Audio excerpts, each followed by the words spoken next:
ក្រោយសេចក្តីប្រកាសនៃសារព្រមានគ្រប់មជ្ឈដ្ឋាននៃការធ្វើសមយុទ្ធយោធាដែនអាកាសរបស់មហាមិត្តដាច់ថែបរបស់កម្ពុជាគឺប្រទេសចិនជាមួយសត្រូវដែនដីសង្គ្រាមរយៈពេល5ថ្ងៃជាមួយកម្ពុជានោះគឺប្រទេសថៃកន្លងមកផ្ទុះការវែកញែកស្រាប់គ្រប់បណ្ដាញសង្គមទាក់ទិនទៅនឹងការធ្វើសមយុទ្ធដែនអាកាសរួមគ្នារវាងចិននិងប្រទេសថៃនេះថាតើកម្ពុជានេះគួរតែចាប់អាមេរិកឬក៏ចាប់ចិននេះជាសំណួរមួយអ្នកនៃបណ្ដាញសង្គមខ្លះចង់ឲ្យប្រទេសកម្ពុជាបើកសក្តានុពលថ្មីយកសហរដ្ឋអាមេរិកធ្វើជាសម្ព័ន្ធមិត្តបាទនេះគឺជាមួយផ្នែកទៀតនោះប្រសាសន៍របស់សម្ដេចបវរធិបតីគឺអ្នកលេងបណ្ដាញសង្គម Facebook បានលើកឡើងពីប្រសាសន៍ថាសាច់គោក៏យកស្ពៃក៏យកមិនអាចចោលមួយណាបាននោះទេនេះគឺជាការលើកឡើងរបស់ប្រិយមិត្តដែលលើកឡើងពាក់ព័ន្ធទៅនឹងរឿងនេះថាប្រសាសន៍របស់សម្ដេចបវរធិបតីនាយករដ្ឋមន្ត្រីប្រទេសកម្ពុជាថាសាច់គោក៏យកស្ពៃក៏យកមិនអាចចោលមួយណាបាននោះទេប្រិយមិត្តដទៃផ្សេងទៀតលើកឡើងថាពឹងចិនអាមេរិកវៀតណាមពឹងប្រទេសណាក៏ពិបាកដែរមានតែពឹងប្រជាពលរដ្ឋខ្មែរនឹងហើយសូមលុបបំបាត់អំពើណាដែលធ្វើបាបប្រជាពលរដ្ឋខ្មែរនិងជួយប្រជាពលរដ្ឋឲ្យខ្លាំងក្លានេះគឺជាការលើកឡើងរបស់លោកចានសុផ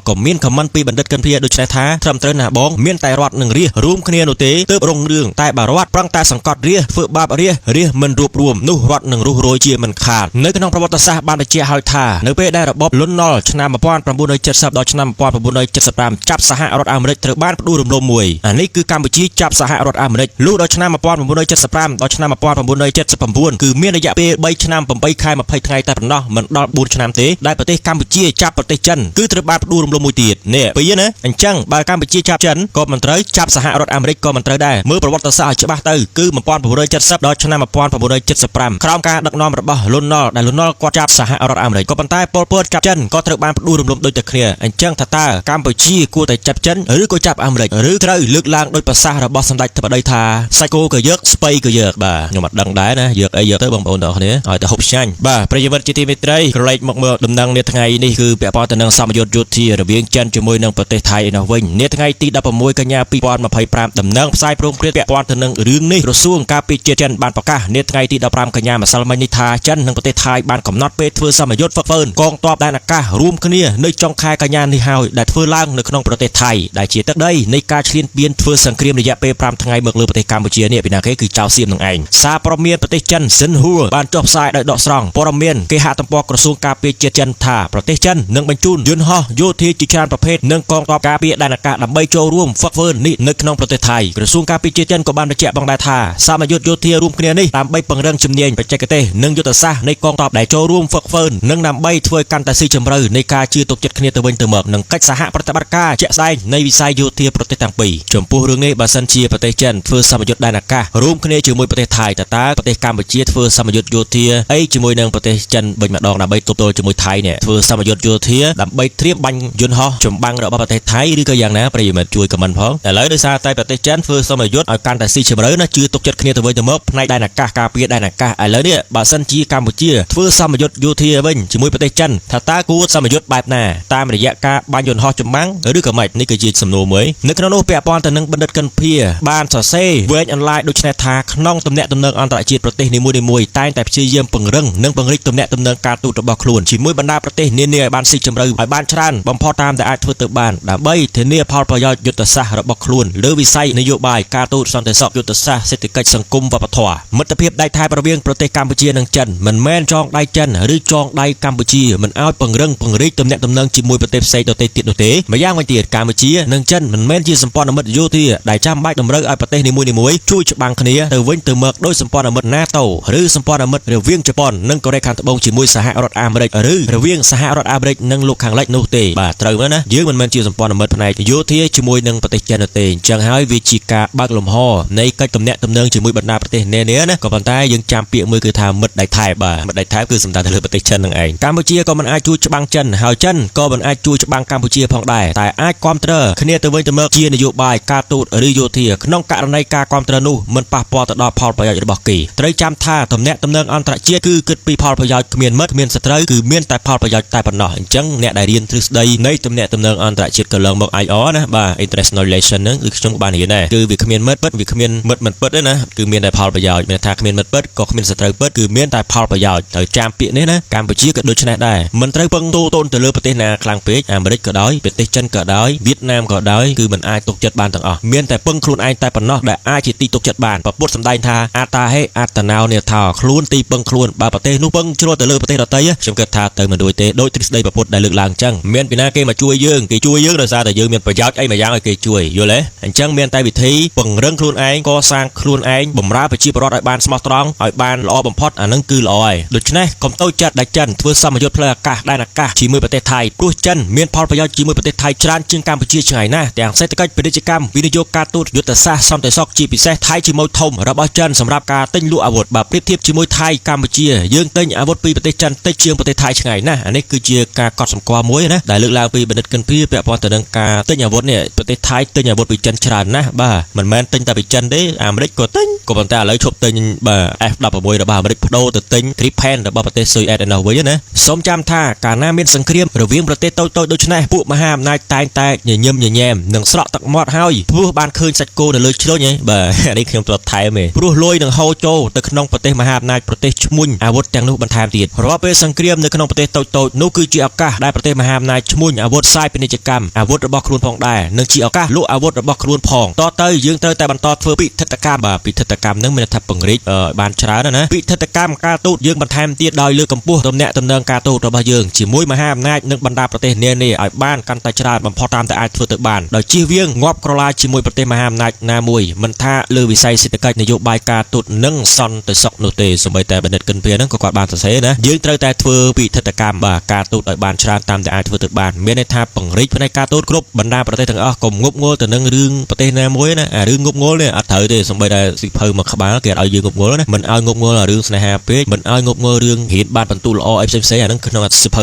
7 Habits បាទទម្លាប់ទាំង7ប្រការហ្នឹងសិភៅនេះគឺល្អប៉ុន្តែខ្ញុំអត់បាននិយាយក្បោះក្បាយទេគ្រាន់តែថាកុំឲ្យមានការតូលទុនទៅរកអីមួយខ្លាំងពេកអ្វីមួយដែលយើងធ្វើទៅវាពេកណាអត់ល្អទេអញ្ចឹង be balance មានថាធ្វើឲ្យមានតុល្យភាពរវាងខ្លួនយើងសង្គមបាទគ្រួសារឬក៏ប្រទេសជាតិដូចតែគ្នាទេបើថាបើញ៉ាំបាយញ៉ាំឲ្យមានតុល្យភាពមានថាមកល្មមសមគួរទៅបានហើយកុំញ៉ាំជ្រុលពេកហើយក៏ញ៉ាំតិចពេកមានថា be balance មានថា be balance ហ្នឹងគឺល្អបំផុតមានថាកុំឲ្យពេកឥឡូវខ្ញុំនិយាយអំពីរឿងប្រពុតធ្វើទុក្ករកិរិយាហេតុអីបង្អត់អាហារដើម្បីស្វែងរកការត្រាស់ដឹងក៏ប៉ុន្តែផ្លូវនេះគឺផ្លូវមិនត្រូវនោះទេគឺជាផ្លូវបង្ខំផ្លូវបង្ខំនេះគេថាពេកហ្នឹងហើយមានថា too much ដល់ពេលវា too much អត់បានទៅដល់ចំណុចមួយអញ្ចឹងហើយក៏លោកបានសញ្ជឹងគិតផ្លាស់ប្ដូរវិធីនេះគឺ be balance មានថាធ្វើឲ្យមានតុល្យភាពមិនបង្អត់ខ្លួនឯងបង្ខំខ្លួនឯងដាក់ទរណកម្មខ្លួនឯងខ្លាំងពេកក៏មិនសប្បាយជ្រុលអីណាមួយនោះទេប៉ុន្តែនៅជាចំណុចកណ្ដាលគេថាផ្លូវមជ្ឈិមបដិបត្តិគឺផ្លូវកណ្ដាលហ្នឹងហើយកម្ពុជាដូចគ្នាដែរបើសិនជាលើកយកសម្រងសម្ដីរបស់សម្ដេចធិបតីនាយករដ្ឋមន្ត្រីកម្ពុជាគឺត្រឹមត្រូវខ្ញុំគាំទ្រអារឿងនេះណាសម្រាប់ខ្ញុំមិនគាំទ្រ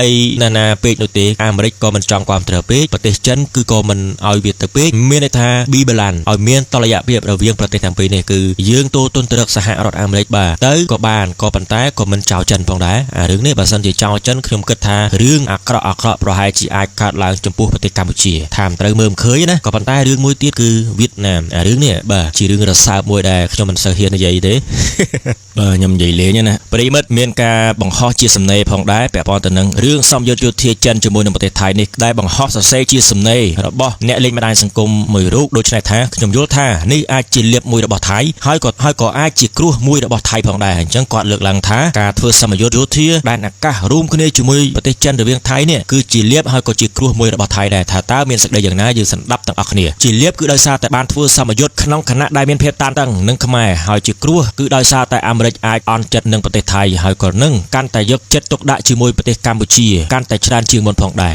រហើយខ្លះថាបើចិនជាមិត្តខ្មែរមិនថ្កោលទោសប្រទេសថៃចង់និយាយថាថៃក៏ជាមិត្តរបស់ចិនផងដែរហើយថែមទាំងមានផលប្រយោជន៍សេដ្ឋកិច្ចច្រើនកាសក្រៃជាងប្រទេសកម្ពុជាផងទៀតដូច្នេះគេគិតមិននឹងថ្កោលទោសប្រទេសថៃទៅកើតនោះបាទត្រឹមត្រូវកូរ៉េតហើយចំពោះរឿងនេះបើគេអាចថាប្លែកតែខ្ញុំដូចធម្មតាព្រោះខ្ញុំយល់ពីក្រយៅពួកមហាអំណាចច្បាស់ខ្លាំងណាស់អាមេរិកទ្រឹស្ដីគេគឺអាមេរិកទី1 American First បាទ America First ដែលយើងលើពាក្យចេញពីមាត់ដូណាល់ត្រាំណាឯចិនគឺគ្មានមិត្តគ្មានសត្រូវនេះគឺជាទ្រឹស្ដីមួយរបស់ប្រទេសចិនគ្មានមិត្តក៏គ្មានសត្រូវណ៎ណាមានផលប្រយោជន៍ចាប់ដៃអ្នកនោះនឹងឆ្មាសឆ្មាខ្មៅមិនសំខាន់គឺចាប់កណ្ដោលបានតាមរយៈទ្រឹស្ដីនេះគឺពួកគេផ្ដោតលើផលប្រយោជន៍ពួកគេធំលើសអ្វីៗទាំងអស់បាទមិនថាឆ្មានោះខ្មៅឬក៏សនោះទេសំខាន់ឲ្យតែឆ្មានោះចាប់កណ្ដោលបាននេះជាទ្រឹស្ដីមួយរបស់មេដឹកនាំរបស់ប្រទេសចិនដែលបើតាមខ្ញុំចាំប្រហែលជាតេងស៊ីពេញហីបាទអត់ច្បាស់ណាមិនថាឆ្មាសឬក៏ឆ្មាខ្មៅសំខាន់ឆ្មានោះចាប់កណ្ដោលបានអញ្ចឹងនៅក្នុងទ្រឹស្ដីទំនាក់ទំនងគ្មានមិត្តពិតក៏គ្មានសត្រូវពិតដែរមានតែផលប្រយោជន៍ដែលជាពិតហើយរឿងដែលពិតនោះគឺគ្មានអ្វីថិតថេរទេតែតែប្រែប្រួលជានិច្ចអានេះទ្រឹស្ដីនៅក្នុងច្បាប់ធម្មជាតិណាពីព្រោះគ្រប់យ៉ាងគឺប្រែប្រួលទាំងអស់ពីមួយគណៈទៅមួយគណៈមនុស្សគឺប្រែប្រួលវត្ថុទាំងអស់លើចក្រវាឡលើពិភពលោកគឺប្រែប្រួលជានិច្ចដូច្នេះយើងជាប្រទេសតូចក្រ កឬខ្សោយគឺត្រូវតែឆ្លាតចេះអត់ធ្មត់ចេះបត់បែនតាមកលៈទេសៈនិងចេះចាប់យកឱកាសទើបយើងអាចរស់និងរីកចម្រើនបានមិនមែនអង្គុយតែខឹងអន់ចិត្តជាមួយគេហើយចេះតែចងសត្រូវនឹងគេនោះទេព្រោះនេះមិនមែនជាផ្លូវទង្វើឆ្លាតវៃនោះឡើយនៅក្នុងគណៈដែលមានភាពតានតឹងនឹងប្រទេសថៃនេះព្រោះបើបាត់បង់ការគ្រប់គ្រងពីប្រទេសនានាកាន់តែច្រើននោះយើងកាន់តែយ៉ាប់ជាក់ជាមិនខានឡើយបាទចោបសេចក្តីតែប៉ុណ្ណេះពាក់ព័ន្ធទៅនឹងការបង្ហោះការស្យាព្រងព្រាតនៃដំណឹងដែលប្រទេសចិននេះបាទធ្វើសមយុទ្ធយោធាដែនអាកាសជាមួយប្រទេសថៃដែលថៃមានសង្គ្រាមរយៈពេល5ថ្ងៃជាមួយកម្ពុជាប្រើយន្តហោះចម្បាំងទំនើប Gripen F-16 ពីសហរដ្ឋអាមេរិកវាយប្រហារមកដែនដីអធិបតេយ្យភាពរបស់កម្ពុជាមើលអំពីប្រាសាទព្រះវិហារខ្ទេចខ្ទីអស់ហើយដោយសារតែយន្តហោះចម្បាំងរបស់ប្រទេសថៃនឹងឯងទម្លាក់គ្រាប់បែកគ្រប់ទិសទីបំផ្លាញសាលារៀនផ្ទះសម្បែងប្រជាពលរដ្ឋកម្ពុជាឥឡូវនេះមកចិនធ្វើសមយុទ្ធយោធាដែនអាកាសជាមួយប្រទេសថៃទៀតប្រជាពលរដ្ឋខ្មែរចាប់ផ្ដើមពេបជាចិនណាបាទក៏ប៉ុន្តែបងប្អូនត្រូវគិតថាវាគ្មានមិត្តពិតគ្មានសត្រូវពិតមានតែផលប្រយោជន៍តែប៉ុណ្ណោះមិនសំខាន់តែឆ្មានោះសមិនសំខាន់តែឆ្មានោះខ្មៅសំខាន់ចាប់បានកណ្ដុរបាទដល់គួរឲ្យគេថាគួរឲ្យស្រឡាញ់ណាទៅក្មេងតូចអញ្ចឹងហ៎កម្ពុជាដូចគ្នាយើងមើលប្រវត្តិសាស្ត្ររយៈពេលកន្លងមកកាលពីឆ្នាំ1970ដល់ឆ្នាំ1975ក្រោមការដឹកនាំរបស់លន់ ណុលចាប់សហរដ្ឋអាមេរិកទទួលសពាវុធបាទពីសហរដ្ឋអាមេរិកក៏ប៉ុន្តែដឹកនាំបានរយៈពេលមួយអាណត្តិក៏បាត់ខ្លួនបាទមានថារបបមួយនេះត្រូវបានវាយប្រហារពីបាទខ្មែរគ្នាឯងគឺប៉ុលពតនឹងហើយក៏ប៉ុន្តែប៉ុលពតក៏មិនខ្លាំងណាគាត់មាននរណាម្នាក់នៅពីក្រោយក៏ប៉ុន្តែអត់ដឹងថាពីណាគេចិនឬក៏ពីណាគេបាទលុះដល់ពេលប៉ុលពតគាត់ដឹកនាំវាជ្រុលពេកជ្រុលមានថាវាអត់បាឡានណាមានថាគាត់បង្ខិតបង្ខំប្រជាពលរដ្ឋដែលរស់នៅនេះឲ្យធ្វើការហុកកម្លាំងអត់ឲ្យហុកគ្រប់គ្រាន់អញ្ចឹងវាខុសពីទ្រឹស្ដីនៅក្នុងពុទ្ធសាសនាក៏ប៉ុន្តែប៉ុលពតមានទៅគោរពពុទ្ធសាសនាអីបំផ្លាញពុទ្ធសាសនាទៀតបាទកំទេចវត្តអារាមសម្រាប់ប្រសង់ចាប់ប្រសង់ផ្សឹកធ្វើការលុតដំបញ្ចេញកម្លាំងបលាំងអីជាដើមនេះគឺប៉ុលពតក៏ប៉ុន្តែវាកាថាប្រឆាំងអំពីទ្រឹស្ដីធម្មជាតិណាវាអត់របៀបបាឡាន់ចឹងហើយបានប៉ុលពតអន្តរាយហើយណាមួយវាអាចពាក់ព័ន្ធទៅនឹងប៉ុលពតគាត់ប្រឆាំងមួយវៀតណាមផងដែរបាទយើងដឹងហើយថាប្រវត្តិសាស្ត្រកម្ពុជាយើងមានមួយគឺនៅខាងកើតហ្នឹងគឺចាំតែខ្លំមើលដូចភ្នែកម្នាស់អញ្ចឹងឯងសង្កេតមើលនេះវាជារឿងពិបាកនៅក្នុងការនិយាយបងប្អូនដឹងស្រាប់ហើយនៅក្នុងប្រទេសកម្ពុជាថាតើមានពីណាខ្លះនៅក្នុងហ្នឹងបាទអញ្ចឹងចាប់អាមេរិកខ្លាំងពេកក៏មិនត្រូវចាប់ចិនខ្លាំងពេកក៏មិនត្រូវដែរមានតែត្រូវគឺហូបសាច់គោហូបស្បៃគឺព្រមគ្នាតែម្ដងបាទដើម្បីធ្វើឲ្យតុល្យភាពនៃរាងកាយgood ដែរបាទល្អបាទកុំឲ្យនិយាយច្រើនពេកឥឡូវបងប្អូនបញ្ចេញយោបល់មតិនៅខាងក្រៅមកថាតើកម្ពុជាគួរតែចាប់ចិនឬក៏ចាប់អាមេរិកបាទអាចបញ្ចេញទស្សនៈរៀងខ្លួនតាមរយៈការយល់ឃើញរបស់បងប្អូនទាំងអស់គ្នាការនិយាយនេះមិនមែននិយាយឲ្យបងប្អូនជឿនោះទេគោរពឬក៏ជឿទាំងស្រុងណាក៏ប៉ុន្តែសូមឲ្យបងប្អូនយល់ពិចារណាដោយខ្លួនឯងក៏ប៉ុន្តែសម្រាប់ខ្ញុំមិនចង់ឲ្យកម្ពុជារបស់យើងធ្វើអ្វីមួយវាពេកចាប់ចិនខ្លាំងពេកក៏មិនកើតចាប់អាមេរិកខ្លាំងពេកក៏មិនកើតអញ្ចឹងអានេះបើតាមការយល់ឃើញរបស់ខ្ញុំចង់ឲ្យគេថាស្ថិតនៅក្នុងចំណុចកណ្ដាលគឺបដិបត្តិទៅតាមទ្រឹស្ដីពុទ្ធសាសនាដោយមិនខ្លាំងពេកមិនបង្ខំពេកទៅតាមដំណើរទៅយកអាមេរិកក៏យកចិនក៏យកដូចនេះអញ្ចឹងសាច់គោក៏យកស្ពៃក៏យកដែរណាហូបទាំងព្រមគ្នាក៏ប៉ុន្តែបងប្អូនទាំងគ្នាយល់យ៉ាងណាអាចខមមិននៅខាងក្រៅមកម្នាក់បន្តិចមកណាបាទហើយក៏សូមខន្តីអភ័យទោសផងបើសិនជាការនិយាយលឺលួសត្រង់ចំណុចណាមួយនៅក្នុងវីដេអូមួយនេះដោយសារតែចំណេះដឹងមិនជ្រៅជ្រះអីនោះទេគ្រាន់តែយល់បានតិចតួចតែប៉ុណ្ណោះអរគុណជម្រាបលាបាយបាយ